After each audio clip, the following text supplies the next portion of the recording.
Oi, minha gente, de volta, mais uma aula, agora movimento circular e trajetórias curvilíneas, né, que é exatamente a inclinação também de um movimento circular. Chegamos então com a terceira parte, o terceiro capítulo que a gente está gravando para vocês. Ainda falta mais um, que é o de refração, tá bom?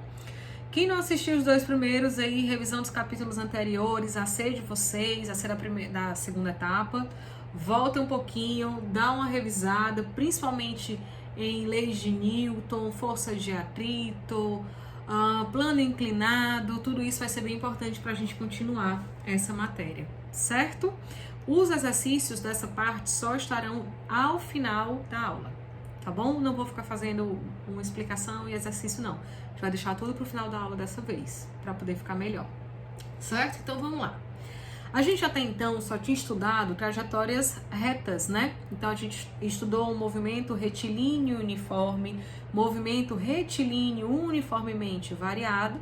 Agora a gente tem um movimento circular. A priori nós só vamos estudar um movimento circular uniforme, tá? E aí eu vou falar para vocês porque mesmo ele sendo uniforme, por que ele vai ter uma aceleração? Vamos chegar nele. Antes da gente chegar nessa parte mais prática, vamos entender esses conceitos, certo, gente? Eu quero que vocês façam um parâmetro de comparação entre grandezas escalares, ou seja, grandezas lineares, e agora essas grandezas circulares, certo? Então, ó, na análise dos movimentos circulares, devemos introduzir novas grandezas, que são chamadas de grandezas angulares ou circulares, tá? Qualquer uma das duas. Medidas sempre em radiano. Por que em radiano? Vocês ainda não estudaram a parte de trigonometria no círculo, né, na circunferência. E aí fica um pouco confuso, mas por que a gente seria em radiano?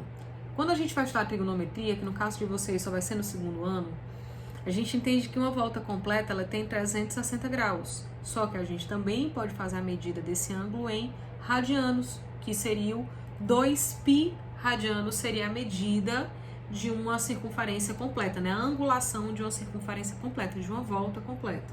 Inclusive, segura aí que a gente vai precisar utilizar esse parâmetro, tá? Para algumas substituições. Então, nessa análise, o que é que a gente tem? Que o espaço angular a gente vai denominar agora φ, que é esse ângulozinho, a velocidade angular, a letra ômega, e a aceleração angular, esse alfa, tá? Quais são os que a gente mais vai trabalhar, Jana? O deslocamento e a velocidade angular. A velocidade angular vocês precisam saber que ela vai ser denominada por essa letra ômega, tá? Daqui a pouco a gente vai fazer alguns parâmetros melhores para que fique mais compreensível. Na velocidade angular, o que é que eu tenho? Vamos então entender, fazer o parâmetro, fazer uma comparação, né? Uma analogia com o que a gente já sabe do movimento linear, do movimento escalar. Então, a velocidade angular, ela é análogo à velocidade linear, podemos definir a velocidade angular média como a razão entre o deslocamento angular pelo intervalo de tempo. Vamos entender isso daqui. Esse intervalo de tempo, no caso do movimento circular, a gente vai dar um nome a ele de T maiúsculo, que a gente vai chamar de período. Jana, por quê? Porque o período ele vai dizer respeito a um ciclo completo. Ou seja, o período ele é um tempo que demora para que algo faça um ciclo completo. Vamos supor, se você vai passar férias em algum lugar, qual período de férias? Você pode passar por um período de 15 dias, entende? É um tempo. Você pode passar o período de um mês. Se você vai fazer um intercâmbio, você tem um período de 3 meses, um período de 6 meses, um período de 1 ano. Vou trabalhar melhor essa grandeza lá embaixo. Segura um pouquinho. Então, vamos fazer a comparação. Na velocidade linear, que seria a velocidade escalar, a gente tem que essa minha velocidade escalar, ela é um ΔS dividido por um ΔT, tá? Só que agora, fazendo essa comparação, a minha velocidade angular, ela seria um ΔΦ, que seria um delta do ângulo, na variação do ângulo, dividido por um período. Aqui ele coloca até um tempo, mas eu prefiro colocar o período, que é o período de uma volta completa. Entenda que, ainda eu vou especificar lá embaixo, lembra que eu acabei de falar que o ângulo completo, o ângulo de um giro, ou ele vai ser denominado como 360 graus ou como 2π, Nesse caso, a gente vai utilizar o ângulo como 2π e vamos dividir pelo período. Vou daqui a pouco dar fórmulas melhores para esses parâmetros. Então, vamos para algumas relações que elas são aqui as mais importantes. Jana, o que é que une, né? O que é que vai unir o meu parâmetro de grandezas escalares com o meu parâmetro de grandezas angulares? O que vai unir, gente, é essa fórmula aqui, ó. Essa daqui é bem importante. A minha velocidade linear, ela é a minha velocidade angular multiplicado pelo raio. Já que em um movimento circular, a gente sempre vai ter um raio como parâmetro desse movimento. Então, se o círculo é pequeno, ele vai ter uma velocidade escalar, ou seja, uma velocidade linear diferente, dependendo do raio que ele tiver, tá? Se o círculo é maior, outros parâmetros serão estabelecidos. É tanto que aqui eu coloquei essa tabelinha para dizer o que? Que o espaço linear, ele é o espaço angular, que é o φ, tá? Delta φ, vezes o raio. A velocidade, ela é a velocidade angular vezes o raio. E a aceleração também. Vamos trabalhar todos esses, Jana? Não. A gente vai focar em alguns deles, principalmente nesse segundo aqui, que a velocidade linear é igual à velocidade angular vezes o raio. Estamos apenas conceituando para que depois a gente chegue aos exemplos, tá? Aos cálculos, que é a segunda parte da aula. Em relação a período e frequência. O período, como eu disse, ele faz referência a um fenômeno completo, ou seja, a um ciclo completo. Então, o período, ele é o intervalo de tempo mínimo para que um fenômeno cíclico se repita, ou seja, para que um ciclo se feche.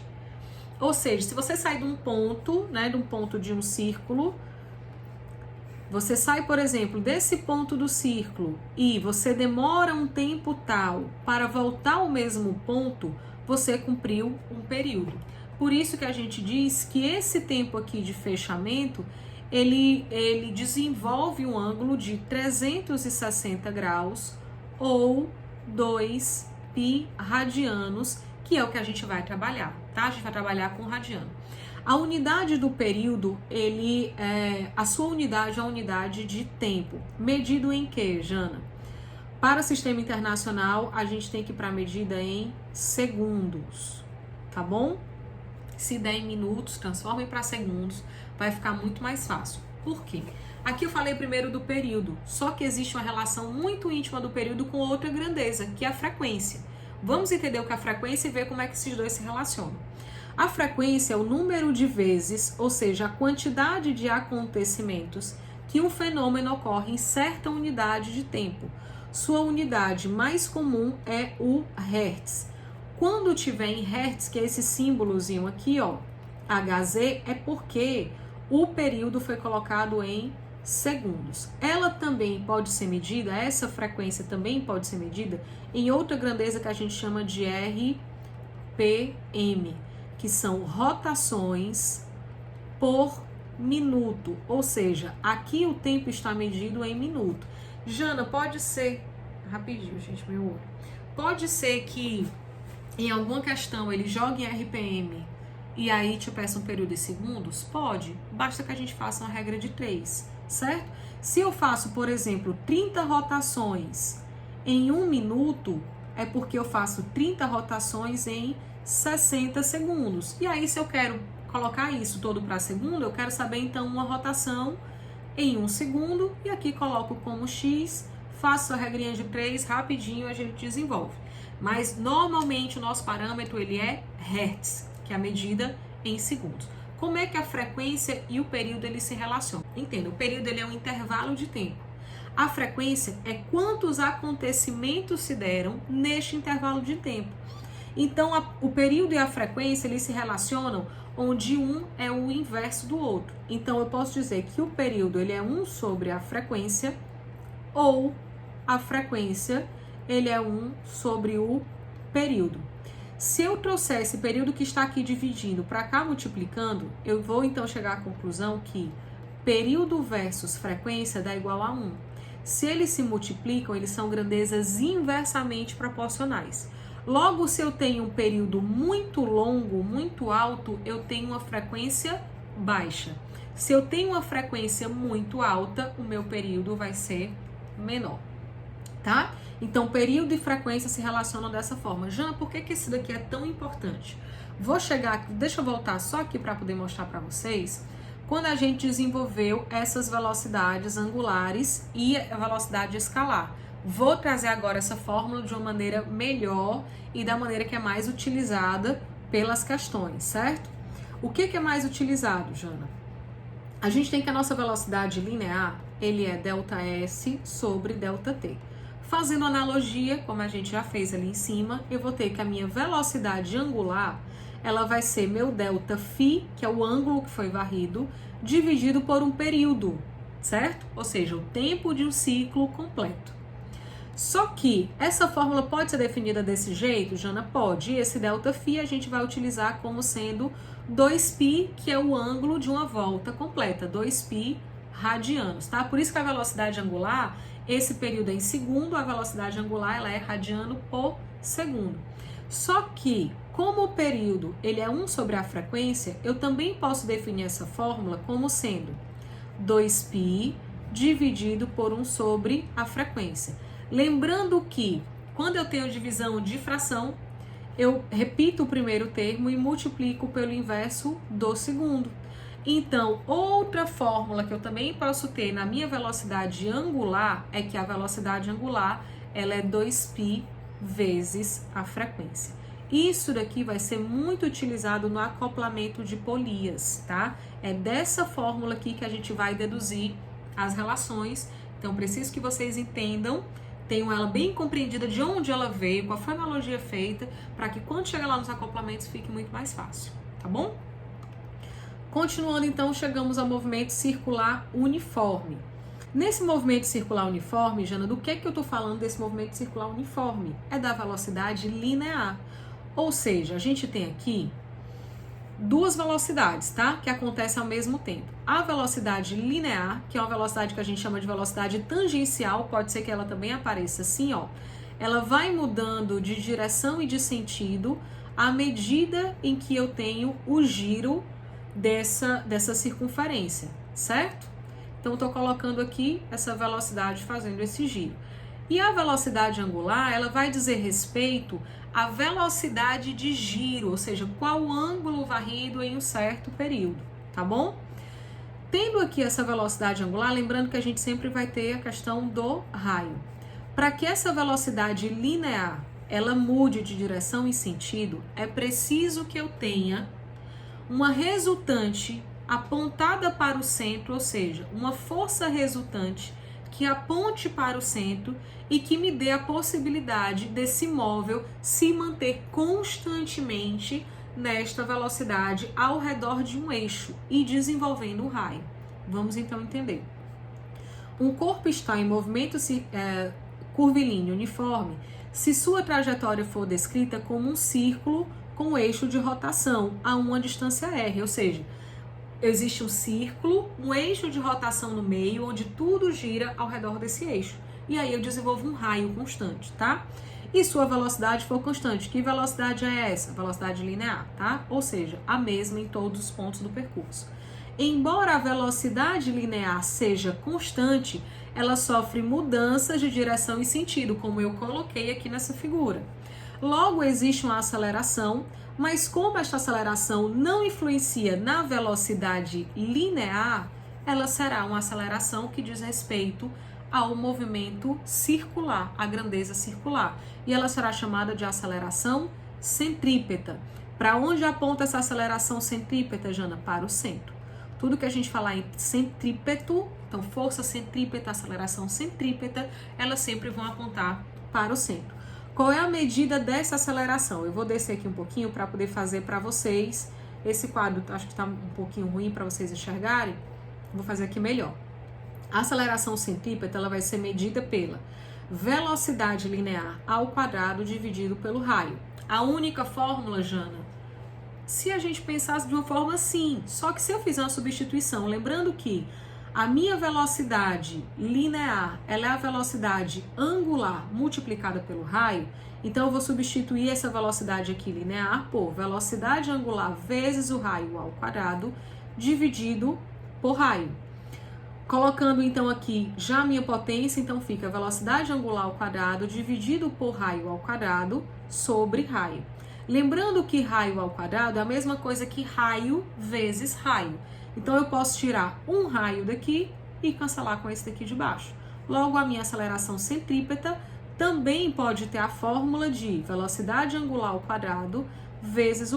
Qualquer uma dessas duas fórmulas aqui será admitida. Como é que eu vou usar em cada questão? Depende da informação que me for dada, certo? Então, preciso ter o estabelecimento dessas duas para entender como é que vai ser cobrado isso daí. Pode ser que ele te dê velocidade angular, pode ser que ele te dê uma velocidade linear. Depende de como o professor vai cobrar isso para vocês, certo?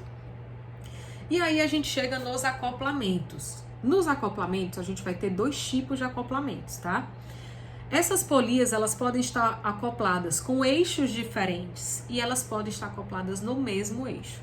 Nesse primeiro aqui, no caso da polia, essa primeira polia aqui, 1, ela gira em torno de um eixo dela, tá? E ela tem um raio 1.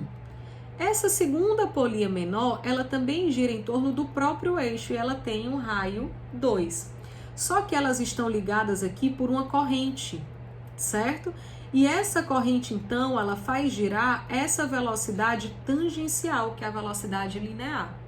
O que é que eu posso chegar à conclusão quando elas têm eixos diferentes? Que as velocidades lineares, elas serão iguais. Lembrando que a minha velocidade linear, ou velocidade escalar, ela vai ser a velocidade angular multiplicada pelo raio. Então, se eu tenho que a minha velocidade linear da polia 1, né, do eixo 1, dessa circunferência 1, é a mesma velocidade linear da polia 2, eu vou ter que a velocidade angular da polia 1 vezes o raio de 1 é igual à velocidade angular da polia 2 vezes o raio de 2. Por que que eu pedi lá em cima para que vocês entendessem as duas fórmulas de velocidade angular?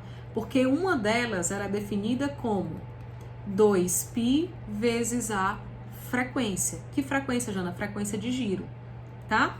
Substituindo, então, a minha velocidade angular 1, ela vai ser 2π vezes a frequência da polia 1, vezes o raio de 1, igual velocidade angular de 2, 2π vezes a frequência da polia 2, vezes o raio de 2. Como eu tenho 2π e aqui também 2π, seria o mesmo ângulo varrido, né? A angulação varrida é a mesma.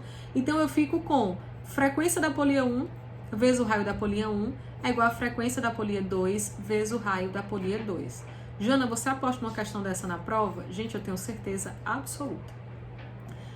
Polias de eixos diferentes, elas têm velocidades lineares iguais, tá bom? Jana, e com o mesmo eixo, aí a gente vai pra cá. Essa figura é só pra poder mostrar pra vocês, tá? Normalmente correia de bicicleta e nesse caso também aqui de correia dentadas que se encontram. Os eixos são diferentes, é como se eu passasse aqui dentro, ó, um bastão, então são eixos diferentes. Aqui também as velocidades lineares é que serão iguais. Quando elas têm o mesmo eixo, a figura é essa. Então, no mesmo eixo, elas giram juntas, ó, elas giram juntas aqui. Já que elas giram juntas, elas terão velocidades angulares iguais.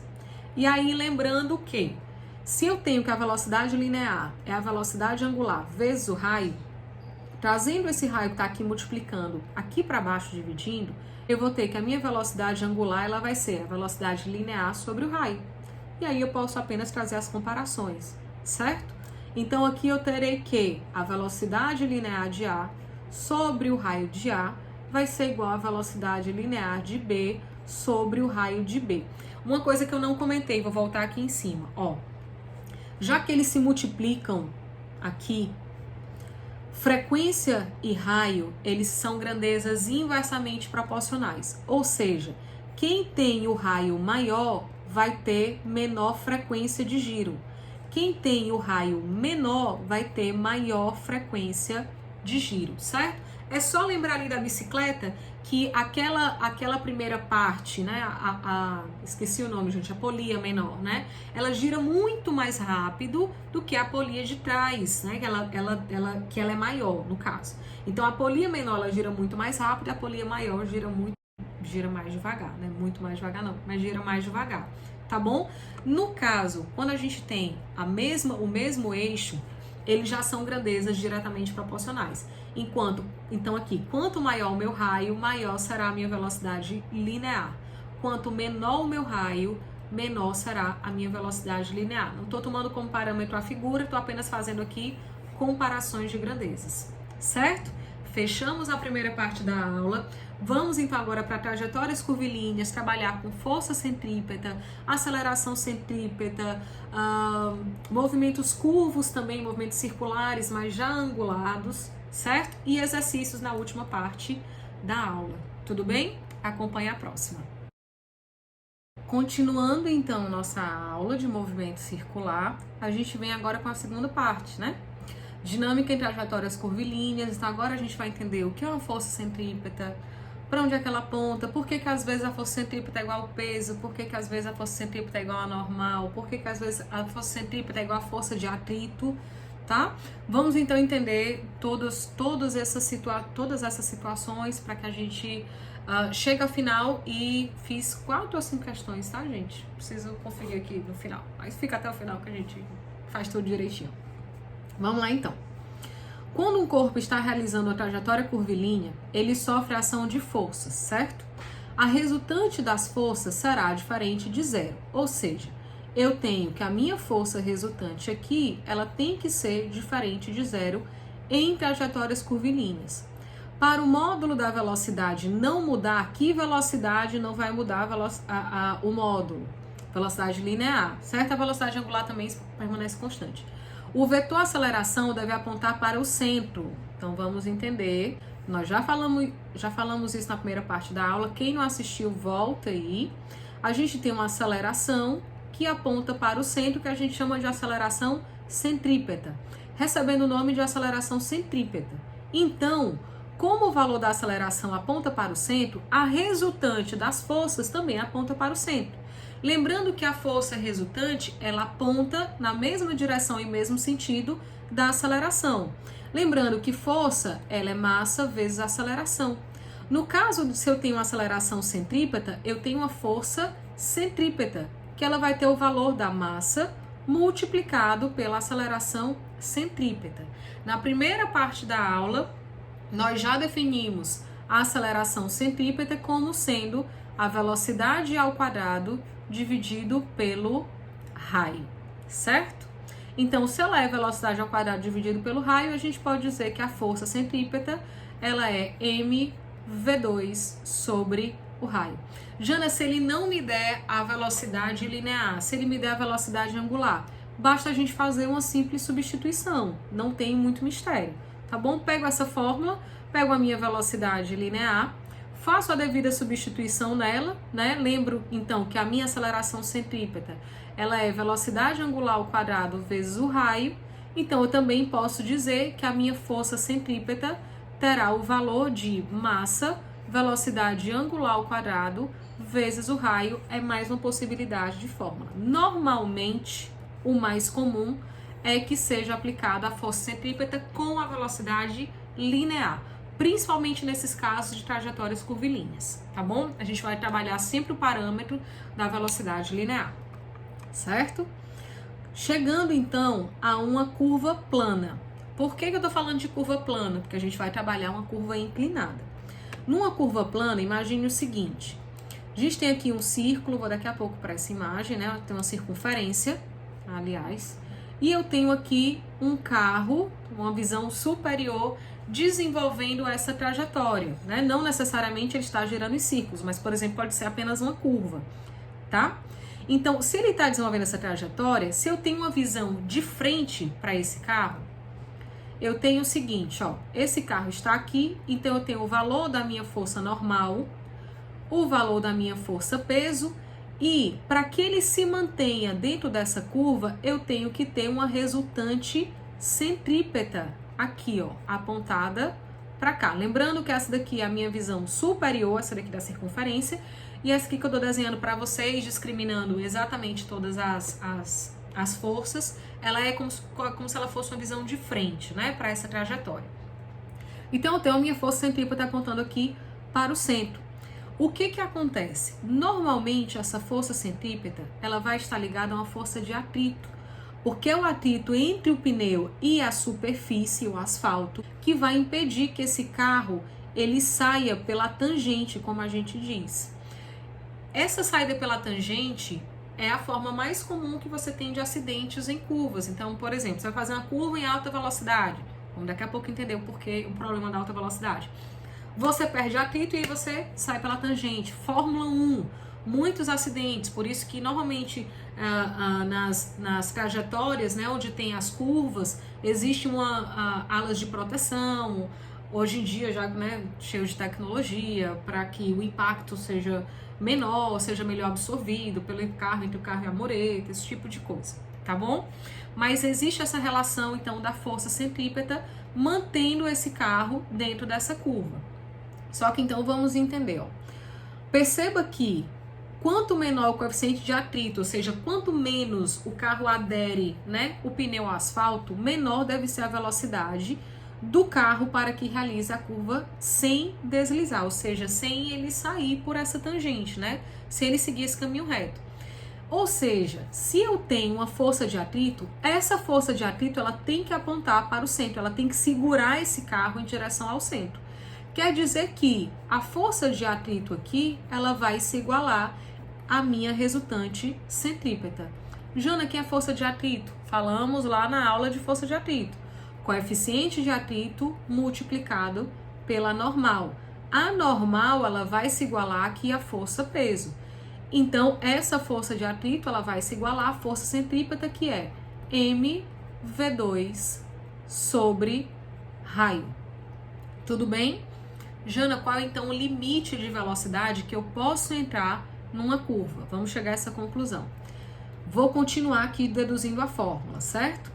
Então, meu coeficiente de atrito, já que a normal se iguala ao peso, vou colocar aqui versus peso, é massa, velocidade ao quadrado sobre raio.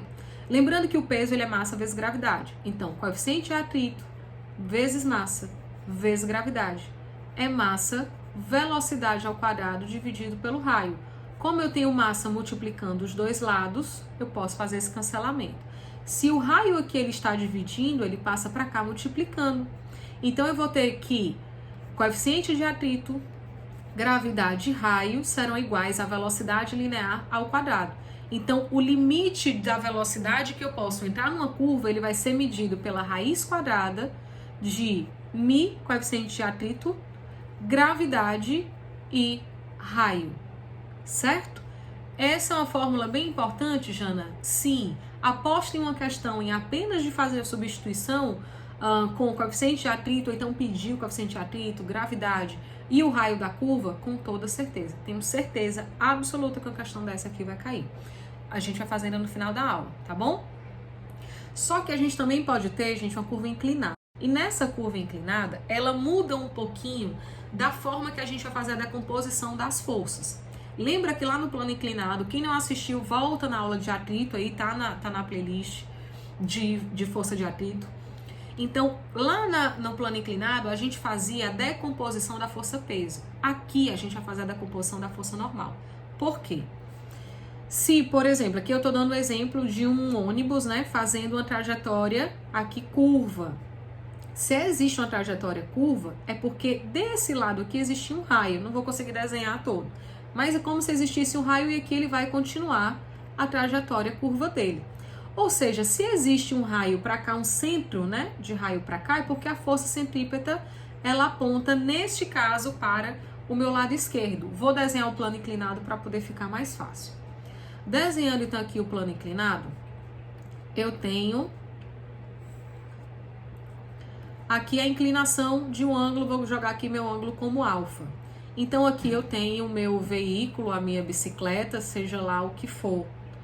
A força-peso, ela sempre vai fazer 90 graus com a horizontal, lembrem disso. E a força normal, ela faz 90 graus com a superfície. O que acontece nesse caso? No plano inclinado, a gente faz a decomposição da força-peso. Aqui a gente vai decompor a normal. Por quê, Jana? Porque na hora que eu fizer a decomposição da normal, eu vou ficar com uma força para cá e com uma força apontando para o centro. Logo, ela vai ser a responsável por ser a resultante centrípeta, tá? Essa força aqui vertical a gente chama de normal de Y e essa força horizontal a gente chama de normal de X. Já nesse ângulozinho alfa ele vai parar onde? Ele vai parar bem aqui, ó. Tá? Então ele faz um ângulo bem aqui, ou seja, essa normal de Y, ela vai ser N que multiplica o cosseno do ângulo alfa. Essa N de X, ela vai ser N que multiplica o seno de alfa. E aí, Jana, como é que a gente desenvolve tudo isso? Porque tem uma fórmula lá no final, né? Mas eu não sei de onde é que ela veio. De onde é que ela veio? Dos parâmetros de comparação. A normal cosseno, ela vai ter o mesmo valor da força-peso. São duas forças horizontais. Lembrando que depois da decomposição, a gente vai esquecer essa força inclinada, tá? Então, eu vou ter que a minha força normal vezes o cosseno de alfa vai ser igual à força-peso. Vou daqui a pouco precisar dela para fazer uma substituição. E essa N de X, ela vai ser a própria resultante centrípeta. Tá vendo aqui nesse caso? Ó, ela aponta que aqui haveria um centro. Então, essa N de X vai ser a minha força centrípeta. Então, vamos fazer que a minha força centrípeta, ela vai ser N vezes seno de alfa. Lembrando que a força centrípeta, ela é massa, velocidade linear ao quadrado dividido pelo raio. E aí, Jana, bem aqui, ó. Quem é essa minha normal? A minha normal, eu vou fazer o seguinte, vou pegar esse cosseno de alfa e vou trazer para cá dividindo esse peso. Então, eu vou dizer que a minha normal, ela vai ser peso sobre cosseno do ângulo alfa. Então, minha normal, peso sobre cosseno do ângulo alfa vezes seno de alfa.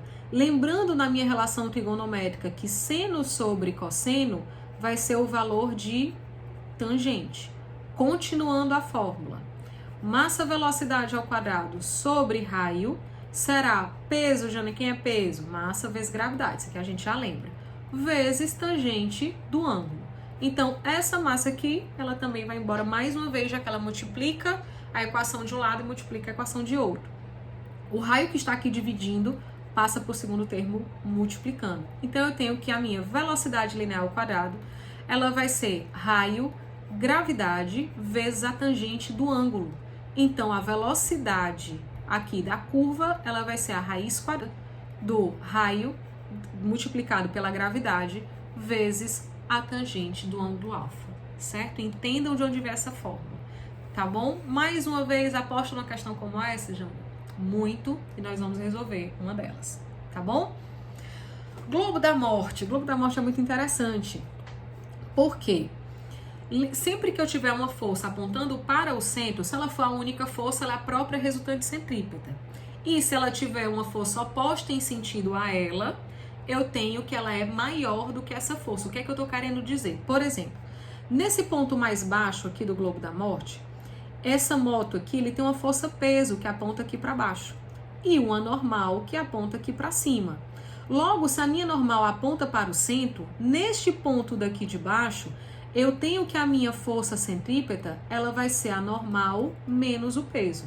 Só que o que é que acontece no ponto daqui de cima? Eu teria tanto o peso apontando para baixo, como eu teria também a minha normal apontando para baixo.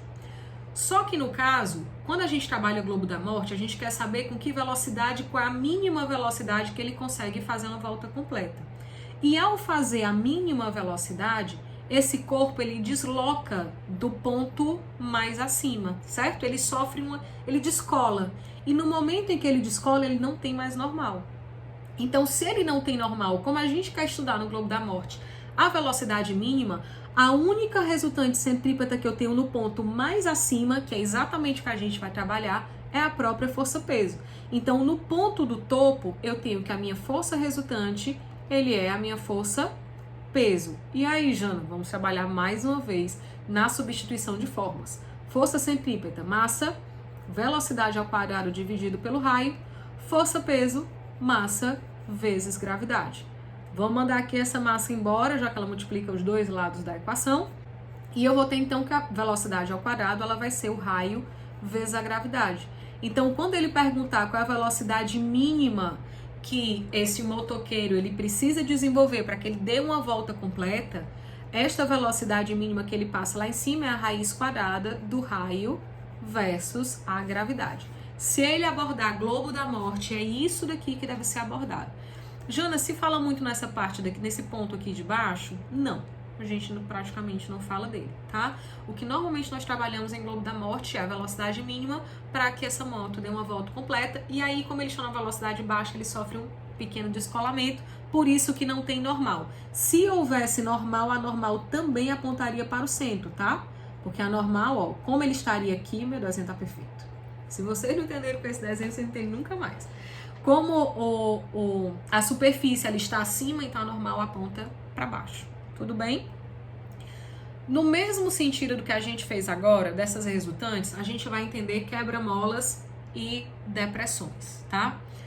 Nos quebra-molas, o carro sofre a atuação de duas forças, peso e normal. Na depressão, Jana, também. Do mesmo jeito.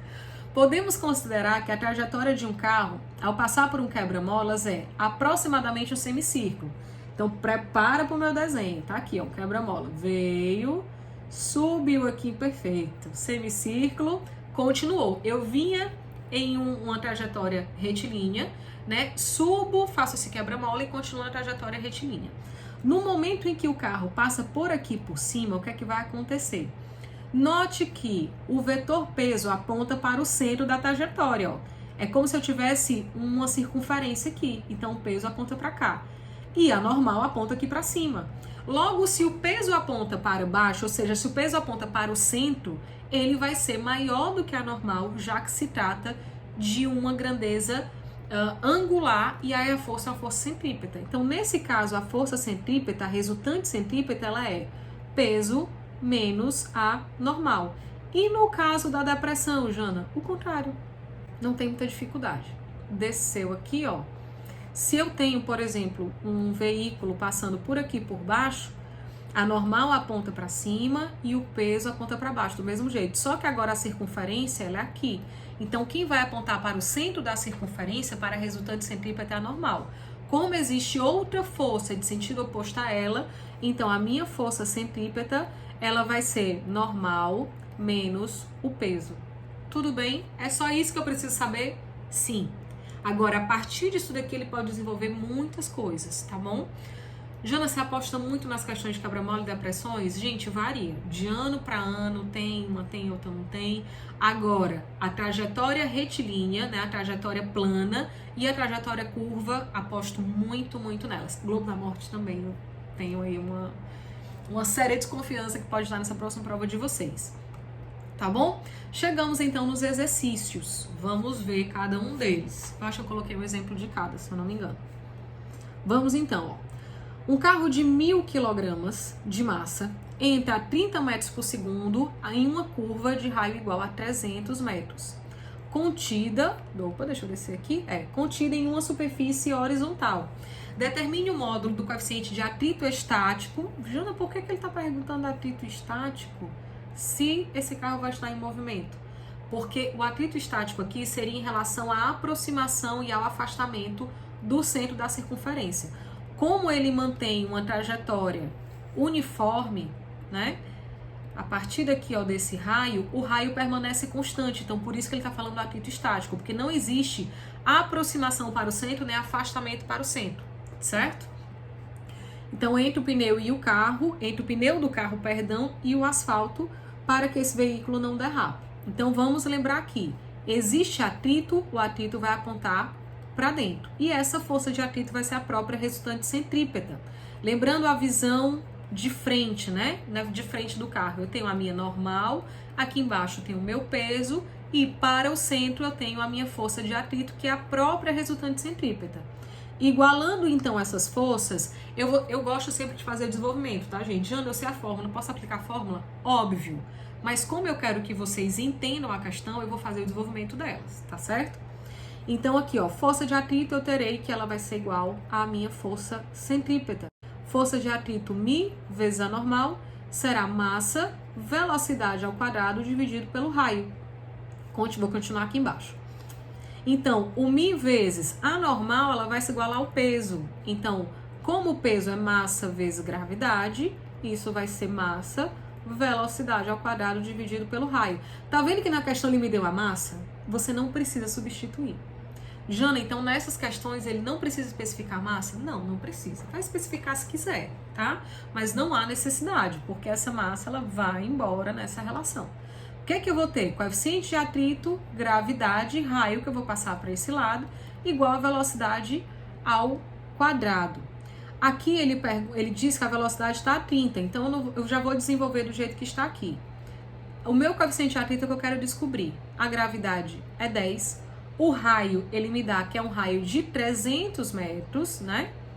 300 aqui, igual a velocidade ao quadrado. 30 ao quadrado me dá 900. Então, aqui eu teria que o meu coeficiente de atrito vai ser 900 dividido por 3.000. Já vou cancelar aqui esses zeros. Então, vai ficar 9 sobre 30.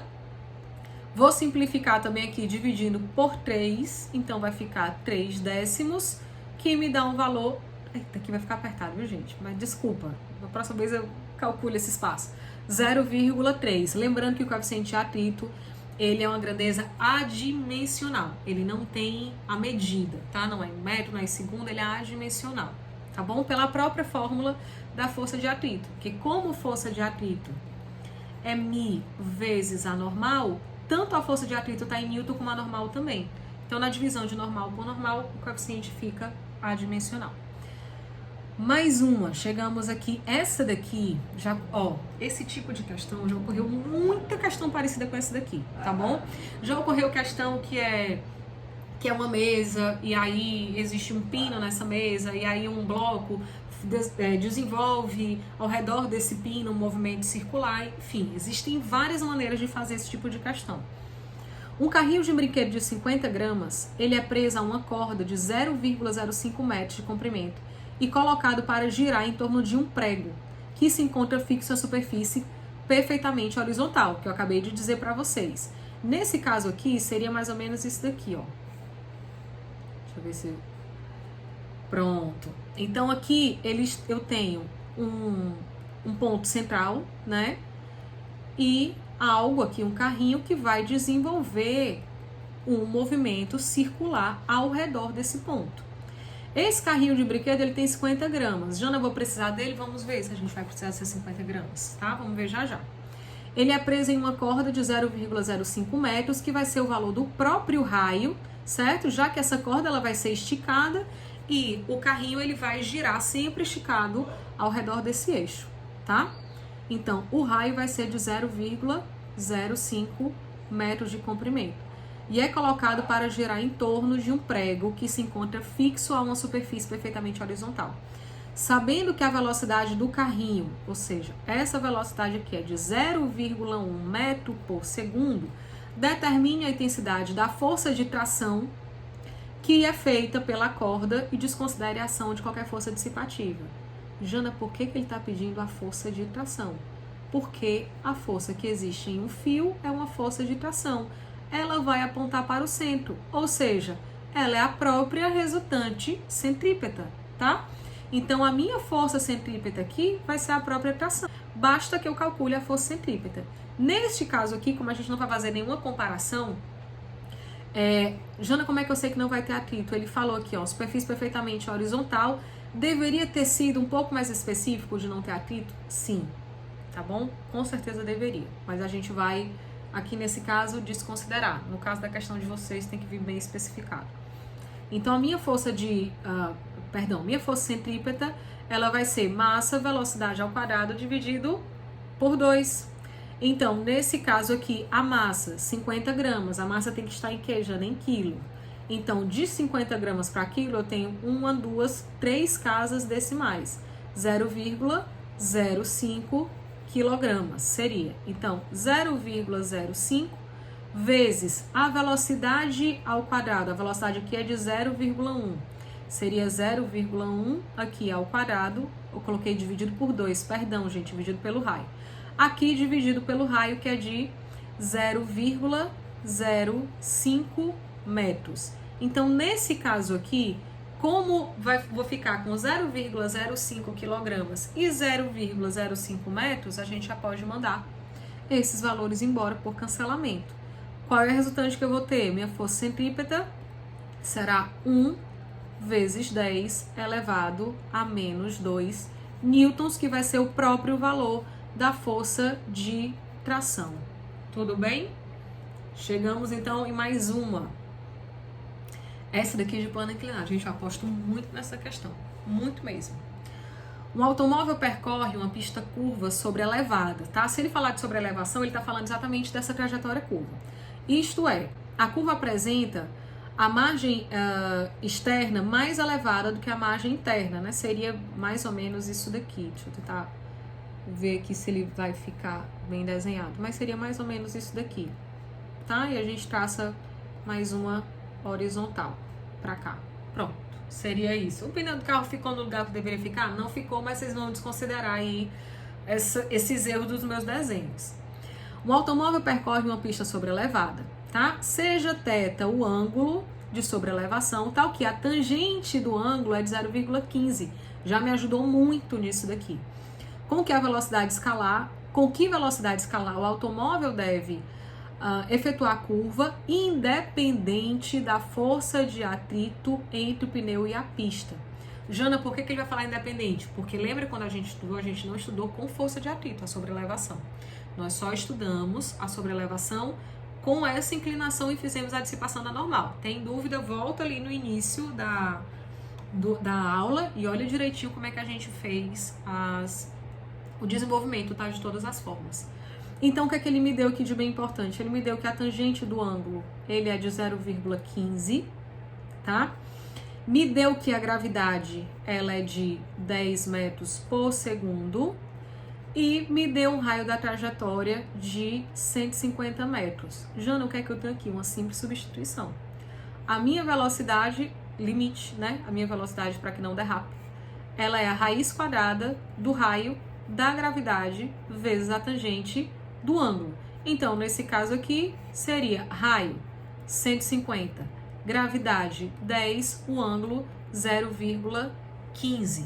Nesse caso aqui, quando eu fizer 150 vezes 10, vai dar 1.500. 1.500 vezes 0,15, eu vou ter que a minha velocidade vai ser a raiz quadrada de 225. E a raiz quadrada de 225 é de 15. Então, 15 metros por segundo é a velocidade que ele deve estar nessa curva para independer, ou seja, ele não contar nem com a força de atrito, seria o limite para ele poder fazer essa sobrelevação. Chegamos então em mais uma questão de globo da morte, mais uma não, né, a primeira, de globo da morte. Essa questão, eu vou fazer apenas mais uma vez a dedução com vocês, tá? Duvido que ele vá pedir dedução. Jana, o que é que ele pode dar? Ele pode dar raio, gente, da gravidade. Pronto, ou dá para vocês a velocidade mínima de subida, né, da volta dele e pedir o raio, tá bom? Não vai ser nada além disso. O que acontece nessa questão? Um motociclista com sua moto descreve uma trajetória circular de raio R num plano vertical no interior do globo da morte. O motociclista realiza a volta completa sem deslocar do piso, né, aqui, no caso aqui embaixo. Prove que nessas condições a velocidade mínima, que seria a velocidade lá de cima, onde lá ele vai ocorrer um certo deslocamento, então a gente não tem normal, do motociclista no ponto mais alto da trajetória é dada por velocidade, a raiz quadrada do raio, vezes a gravidade. Lembrando que aqui em cima ele vai ter apenas uma força-peso agindo para baixo. Se ele vai ter apenas a força-peso, essa força-peso ela é a própria resultante centrípeta. Força-peso é massa vezes gravidade, força centrípeta, massa, velocidade ao quadrado dividido pelo raio. Como a massa vai embora, por quê? Por que ela vai ser cancelada, Jana? Porque ela multiplica de um lado e multiplica do outro da equação. Então, aqui eu tenho que a minha velocidade mínima, para que ele desenvolva essa volta completa, vai ser a raiz quadrada do raio multiplicado pela gravidade. Jana, ele pode substituir por números? Com certeza, eu acredito que vai acontecer. Agora, entenda, se você consegue entender a lógica da questão, você resolve essa questão ele pedindo a velocidade, ele pedindo o raio e ele, enfim, mexendo com qualquer outra coisa, qualquer outra grandeza. Aqui, se você conseguir entender isso, que no ponto mais alto não tem normal, só tem uma força-peso, que a peso é a resultante centrípeta, pronto, tá tudo resolvido. Certo, gente? Fechamos então a segunda parte da aula, a gente fecha aqui o movimento circular Ainda tem aí mais uma aula sobre refração. Não sei que ordem as coisas devem ir, mas a aula de refração deve ser a quarta, né, da playlist. Vocês assistem da maneira que vocês acharem melhor, tá bom? Curtam, compartilhem, mande para os amigos de vocês. A revisão tá bem direcionada para essa próxima prova, tá bom? Para essa AG. Beijo, fiquem com Deus e até a próxima. Tchau, tchau.